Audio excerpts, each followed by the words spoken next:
మనిషి ఎదుర్కొనే అన్ని రకాల సమస్యలకు మూలం కేవలం ఆలోచనలు మాత్రమే. ఆలోచన అనేవి అంటువ్యాధులు లాంటివి.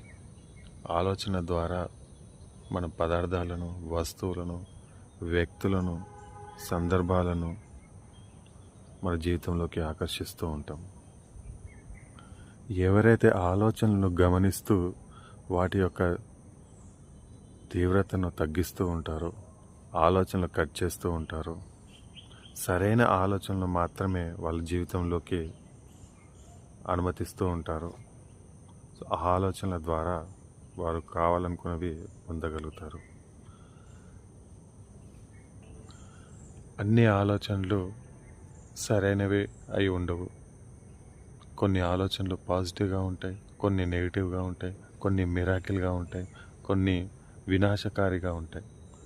అందుకే ఎప్పటి ఆలోచనలు అప్పుడే గుర్తించడం నేర్చుకోవాలి.